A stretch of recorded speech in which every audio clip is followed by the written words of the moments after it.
A la 1:17 de la madrugada, hora local, 6 drones de superficie ucranianos cortaban el agua oscura a toda velocidad rumbo a los buques de guerra rusos que custodiaban el puente de Kerch, el enlace vital entre Crimea y la Rusia continental.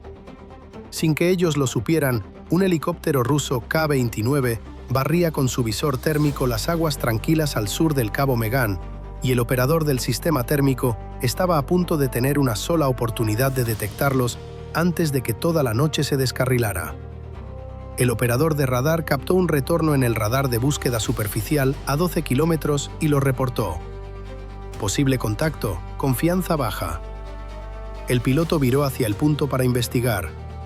La inteligencia naval rusa venía señalando actividad de vehículos de superficie no tripulados, básicamente lanchas robot con ojiva, en ese corredor desde hacía una semana. Y el protocolo era sencillo: perseguir cualquier retorno no confirmado durante 3 pasadas antes de descartarlo como basura. El piloto descendió atravesando los 3.700 metros de altitud, observando cómo la imagen térmica se deslizaba sobre el agua en busca de cualquier indicio de estela. A esa altura, en una noche como aquella, el visor térmico era el único sensor del helicóptero capaz de encontrar algo más sigiloso que un barco pesquero. A 600 kilómetros de distancia, en Odessa, el operador ucraniano observaba todo esto en su propia pantalla, dentro de una habitación tenuemente iluminada, repleta de monitores y café frío. La cámara térmica de popa del Magura Líder había captado el disco del rotor recortado contra el cielo frío 4 minutos antes, y la firma del helicóptero se hacía más brillante con cada barrido. No esperó. Empujó el comando de acelerador de crucero a velocidad mínima y la velocidad del enjambre cayó de 22 nudos a 8 en un instante. La potencia de los motores se desplomó. Los cascos se hundieron más en el agua y cortó el enlace Starlink dejándolo solo en modo de recepción. Los drones ahora flotaban entre el oleaje como madera a la deriva. Y el hombre que controlaba 6 de ellos a través de 600 kilómetros de océano contenía la respiración sentado frente a un escritorio en Odessa. Lo que el operador acababa de hacer fue eliminar la estela. Y la estela era lo único que el helicóptero ruso podía realmente ver. Cuando el Magura se desplazaba, generaba una cinta caliente de agua espumosa detrás de sí, unos pocos grados más cálida que el mar circundante, cortesía del escape del motor y la fricción superficial. Imaginen una sartén caliente arrastrada sobre agua fría. La sartén en sí es pequeña, pero el rastro de calor detrás es inconfundible para un visor térmico. Y en ese momento, el hombre en la consola acababa de retirar la sartén del fuego. El operador térmico del K-29 obtuvo un retorno débil en el gimbal. Una franja de agua ligeramente más cálida que no coincidía del todo con el patrón del oleaje, y lo reportó. El K-29, variante de asalto de la familia K-27, fue construido para depositar infantería de marina en playas enemigas. 20 metros de largo, 2 tripulantes, velocidad máxima de 270 km por hora, radio de combate de aproximadamente 460 kilómetros, algo así como la distancia entre la Ciudad de México y Guadalajara, cubierta en menos de 2 horas. El visor térmico montado en la torreta bajo el morro fue diseñado originalmente para detectar siluetas de lanchas de desembarco contra costas calientes. Esa noche, cazaba botes de plástico en un oleaje frío. Trabajo diferente, misma cámara. El piloto orbitó para otro barrido, pero la estela se había disipado en el oleaje y no tenía nada sobre lo cual fijar. La tripulación debatió el contacto mientras el operador de radar insistía en otra pasada. El piloto vigilaba el estado de combustible y se comprometió a una búsqueda más en el día 17 de ataques contra Crimea.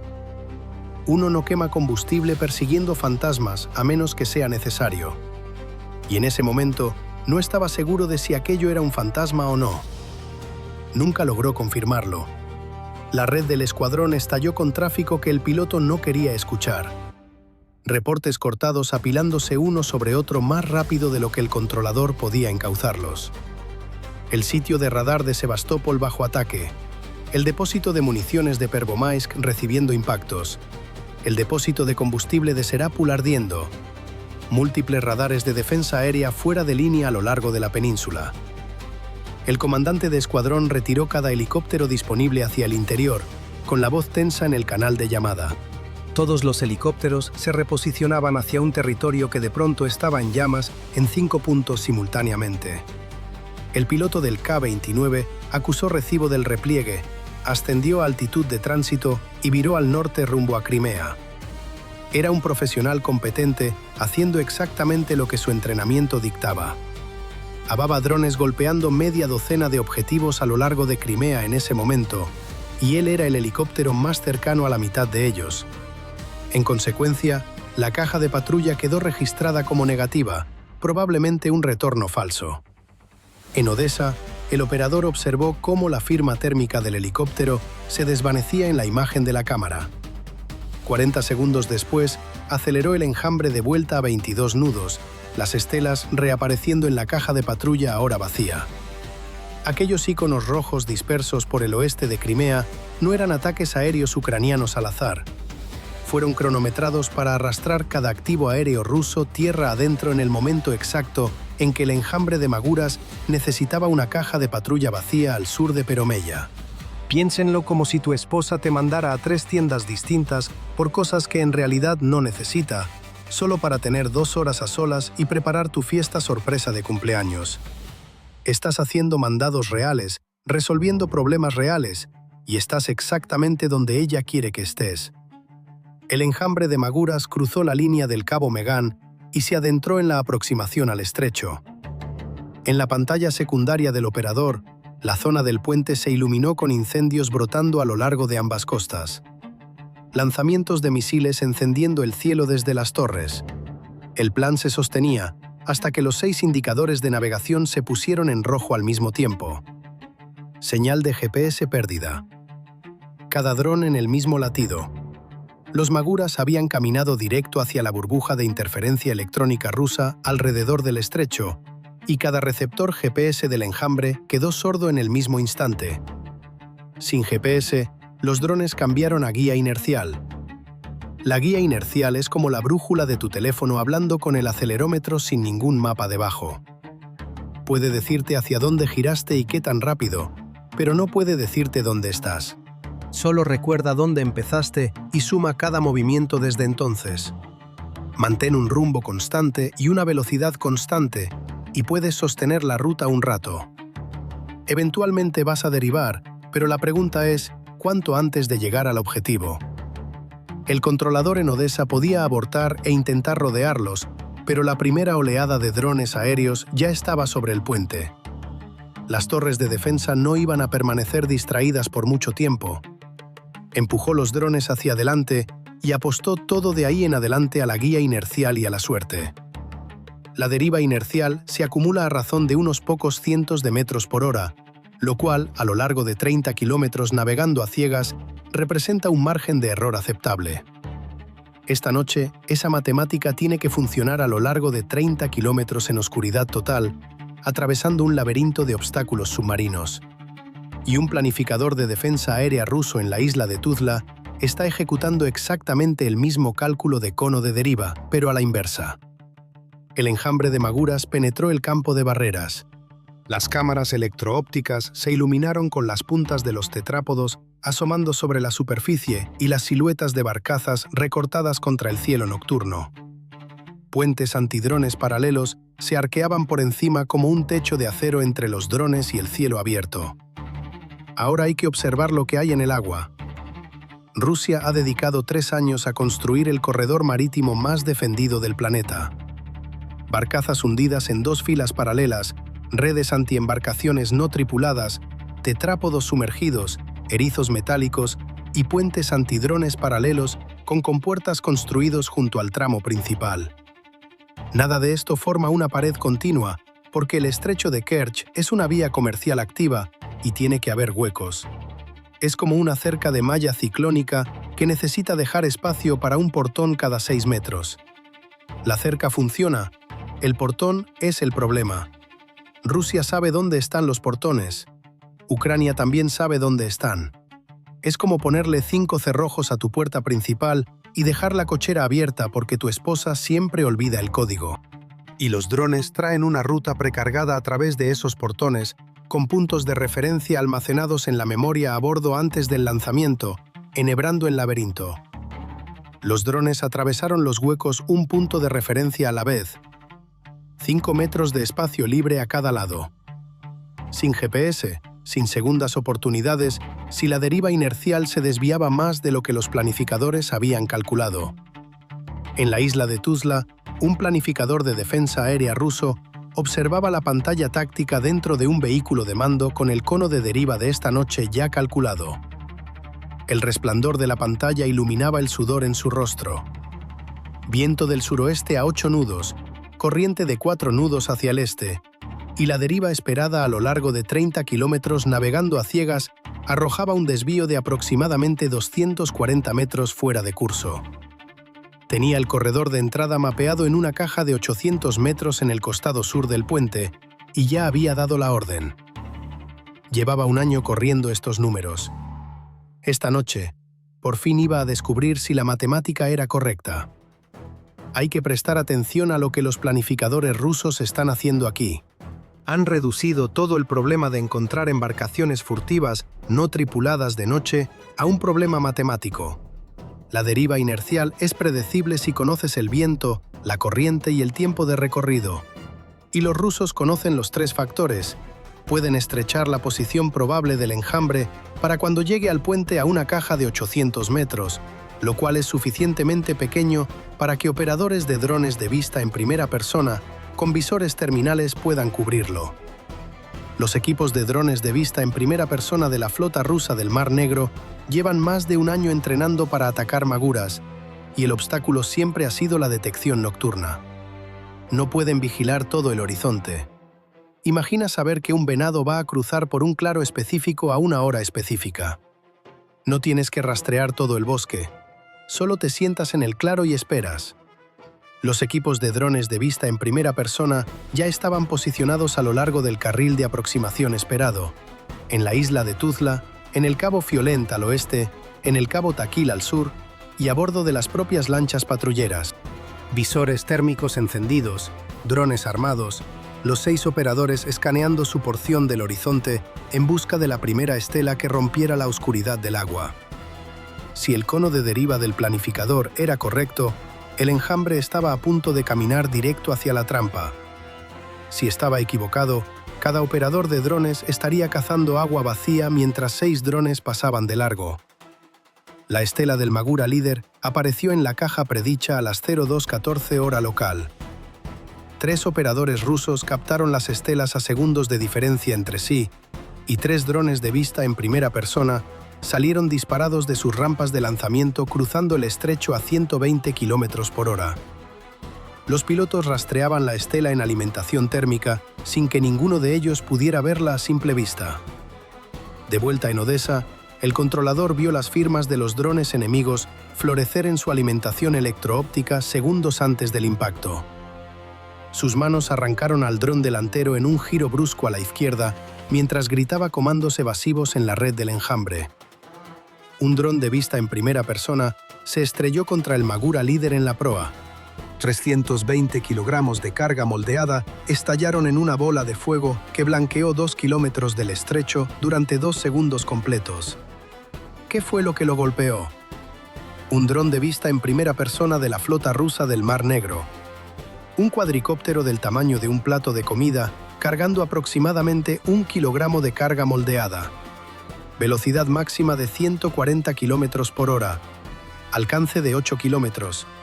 Costo total de las piezas, alrededor de $500.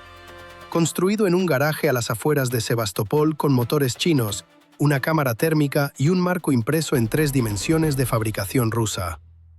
El piloto lo vuela como un videojuego desde una consola a 2 kilómetros de distancia. Sin radar, sin computadora de guía, sin pod de puntería. Solo un hombre con gogles, un joystick y una alimentación térmica. En la isla de Tuzla, un operador ruso finalmente exhaló. El Magura líder había desaparecido.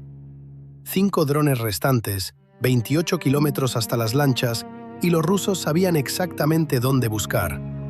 Ahora, el operador en Odessa observó el conteo en su consola bajar de 6 a 5. Entonces empezó a calcular lo que 5 drones todavía podían lograr si 4 de ellos lograban pasar. Los 5 Maguras sobrevivientes aceleraron a velocidad máxima de 42 nudos y abandonaron por completo la ruta precargada de puntos de referencia. El operador de cada dron tomó control manual, manos sobre los joysticks en 5 consolas separadas en Odessa. Cambios de rumbo cada pocos segundos. Los operadores de drones de vista en primera persona en Tuzla y la costa perdieron sus fijaciones terminales en el oleaje casi de inmediato. 2 drones más fueron lanzados, pero salieron balísticos y no pudieron readquirir ninguna de las estelas. Los rusos tenían una caja y los drones ya no estaban dentro de ella. 5 cabezas de guerra corrían por un carril abierto hacia las lanchas sin que nadie los rastreara. Entonces cambiaron de guía inercial a búsqueda terminal electroóptica y térmica, y los sensores escanearon en busca de las plumas de escape diésel de las lanchas patrulleras. Ambos objetivos florecieron en la imagen térmica. El Sobol en el perímetro exterior, el Grianok en el interior. El enjambre se dividió, 2 contra el Sobol y 3 contra el Grianok. Si se observa el estrecho desde la alimentación electroóptica de los Maguras sobrevivientes, se nota algo que no debería estar ahí. Silencio. Cuando embarcaciones no tripuladas entran al estrecho, el manual ruso exige fuego costero escalonado. Cañones automáticos de 30 milímetros en el cabo Fiolent y el cabo Takil. Cañones gemelos de 23 milímetros en las barcazas artilladas y ametralladoras pesadas en posiciones fijas, todo abriendo fuego simultáneamente desde múltiples ángulos. Ese muro de fuego se suponía que recogería cualquier cosa que sobreviviera a la emboscada de drones de vista en primera persona. 4 kilómetros de alcance superpuesto y suficiente volumen para ahogar cualquier enjambre en plomo. Esta noche, la mitad de esas posiciones son cráteres humeantes. La otra mitad permanece en silencio porque sus tripulaciones huyeron, sus armas están dañadas o los generadores de humo que deberían estar protegiendo los soportes del puente quedaron fuera de servicio debido al enjambre de drones. Es como entrar a una habitación esperando una emboscada de 10 tipos con escopetas y encontrar solo a 2 con pistolas, ambos sorprendidos de estar solos. Los Maguras no debían llegar tan lejos. Ahora no hay nada entre ellos y las patrulleras, salvo 2 tripulaciones agotadas y una ametralladora cada una. 5 drones avanzaban por un corredor abierto, directo hacia las embarcaciones de patrulla. El vigía del Sobol fue el primero en dar la voz de alarma. Estelas entrantes en múltiples marcaciones, reportó tenso por el intercomunicador del puente. El capitán ordenó tripular el montaje de 14,5 milímetros mientras el Sobol viraba para encarar las amenazas y aceleraba a 50 nudos, la proa levantándose con fuerza contra el oleaje. El artillero en el montaje de proa llevaba un año entrenando para este momento. La flota del Mar Negro había estado realizando ejercicios antimagura cada semana desde que estos aparatos aparecieron por primera vez. Conocía la silueta, la velocidad, la ventana de enfrentamiento. 6 segundos para identificar, 2 segundos para adquirir, 60 segundos para neutralizar el blanco. Tenía un arma. Si tan solo un Magura lo rebasaba, 320 kilogramos de carga hueca perforarían de lado a lado el casco de aluminio del Sobol. Las trazadoras salieron disparadas desde la 14.5 del Sobol y el primer Magura entrante maniobró bruscamente, haciendo que las trazadoras pasaran de largo sobre el agua oscura. El artillero corrigió y soltó la siguiente ráfaga, pero el Magura esquivó hacia el lado contrario. 6 segundos consumidos, 54 restantes, 2 drones, un solo cañón. Esto es lo que enfrentaba el artillero del Sobol. Estaba lidiando con un problema que la física iba a ganar. Una ametralladora KPVT de 14,5 milímetros tiene aproximadamente 1,5 kilómetros de alcance útil contra un blanco de superficie rápido y de perfil bajo en la noche. El Magura avanzaba a 42 nudos cambiando de rumbo cada 2 segundos. La embarcación se movía, el hombre en el montaje se movía y el blanco se movía. 3 elementos en movimiento simultáneo. Puntería manual, sin control de tiro, y la probabilidad de impacto contra un objetivo evasivo con una línea de flotación de 1,80 m a 1 kilómetro de distancia en mar picado era de un solo dígito por ráfaga. Dos maguras aproximándose al Sobol desde dos direcciones significaba que solo podía disparar a uno a la vez. Mientras rastreaba al más cercano, el otro cerraba distancia sin ser enfrentado. Es como intentar aplastar dos moscas con una sola mano. Aunque seas bueno, solo puedes atrapar una. La otra sigue viniendo y no le importa si atrapaste a la primera o no. El artillero adquirió al magura más cercano y paseó las trazadoras por su proa. El otro magura se deslizó a 200 metros por el través, giró con violencia y se estrelló contra el casco. 320 kilogramos de carga hueca contra una embarcación de aluminio de 57 toneladas. El Sobol se partió en una pared de llamas anaranjadas que convirtió la noche en mediodía sobre medio kilómetro del estrecho y esparció fragmentos sobre el agua. El hombre en el montaje de proa hizo todo bien y su barco quedó destruido de todas formas. El capitán del Grianok vio el destello desde el otro lado del estrecho y tres maguras cerraban ahora sobre él. El sonar mostraba verde y su lanzagranadas estaba cargado, pero nada de eso iba a importar.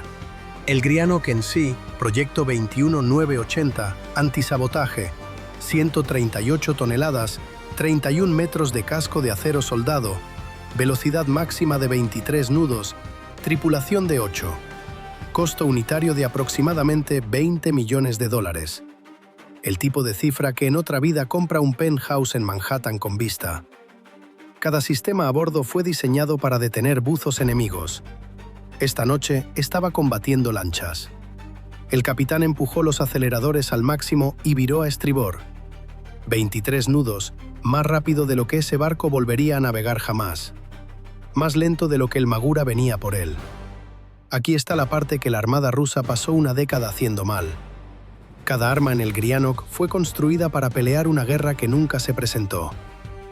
El lanzagranadas de P-65, diseñado para atacar buzos enemigos. El sonar de proa, diseñado para encontrar minisubmarinos. El sistema IGLA, diseñado para derribar helicópteros que transportan equipos de asalto tipo comandos navales. La Armada rusa comisionó 4 de estas naves específicamente para defender el puente de Crimea. Luego ordenó más después de que los magura empezaron a aparecer. Luego blindó el puente. Luego entrenó tripulaciones durante 3 años en escenarios de ataque de saboteadores. Se prepararon para la guerra equivocada. No había buzos de combate esta noche, ni minisubmarinos, ni torpedos, ni hombres rana nadando hacia los pilones con minas Lapa. Solo 6 lanchas de plástico del tamaño de motos acuáticas corriendo a toda velocidad en la oscuridad. Controladas por un hombre sentado frente a un escritorio a 600 kilómetros de distancia. Rusia había construido la respuesta más cara del mundo a una pregunta que Ucrania había decidido no formular. El capitán podía llamar al Pantsir para que enganchara a los blancos y rezar para que lograran la transición a tiempo, o podía seguir corriendo. Siguió corriendo. Ordenó desplegar el sonar de proa y la pantalla mostró una imagen submarina limpia. Vacía. La amenaza no estaba bajo el agua, pero el arma de 10 cañones en la cubierta de proa ya estaba pivoteando hacia los maguras que se acercaban, con un zumbido técnico agudo. El artillero disparó y granadas propulsadas por cohete salieron en sucesión rápida, salpicando en el agua alrededor del dron más cercano. Columnas de rocío estallaron con detonaciones submarinas que sacudieron las planchas de cubierta del propio Grianok. El magura siguió viniendo porque la mejor arma antisuperficie del capitán estaba disparando hacia una capa del océano donde la amenaza no se encontraba. Lo que acaba de disparar al agua es un DP-65. 10 cañones, granadas cohete de 55 milímetros. Rusia lo construyó para un solo trabajo. Y ese trabajo no es lo que acaba de pasar. El lanzador dispara municiones RG-55M, que son cargas de profundidad en miniatura con motor cohete.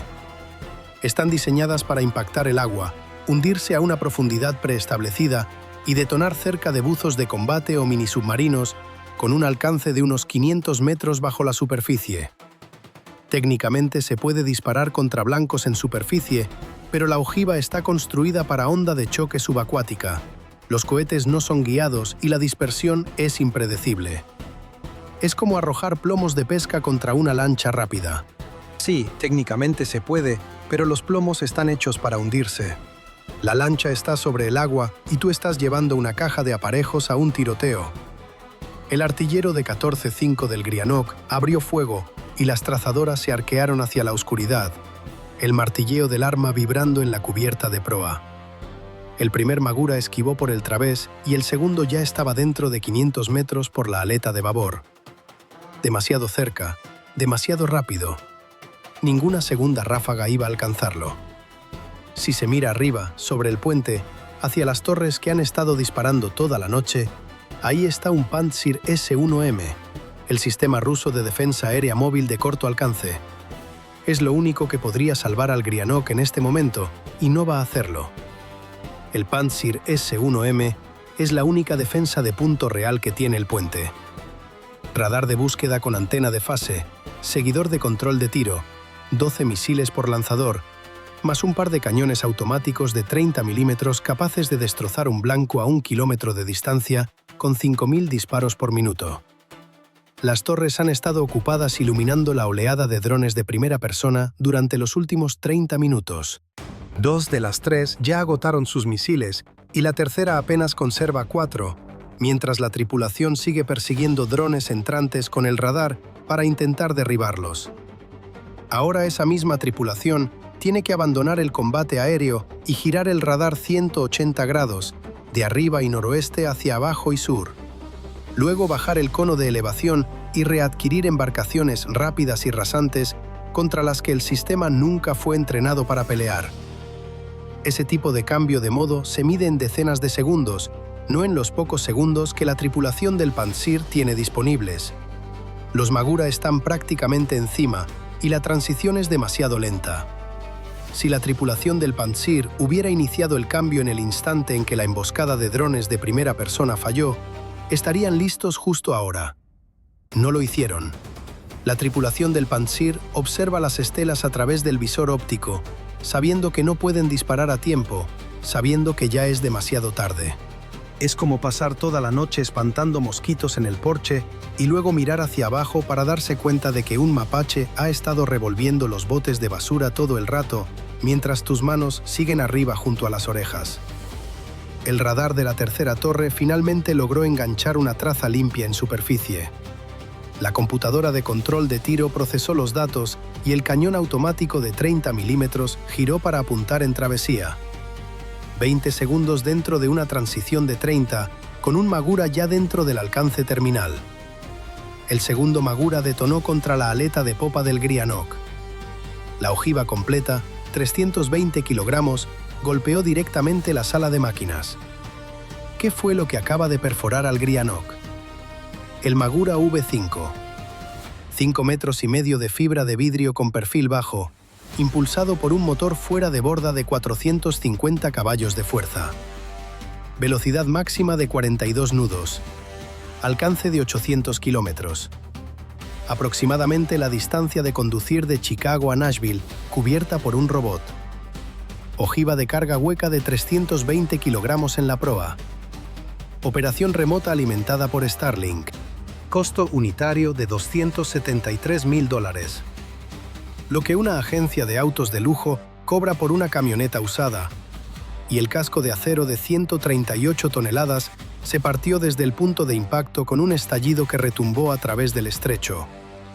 El combustible erupcionó en una columna de fuego que se elevó 20 metros hacia el cielo nocturno. La embarcación se sacudió violentamente, comenzó a tragar agua por la brecha abierta y ardió.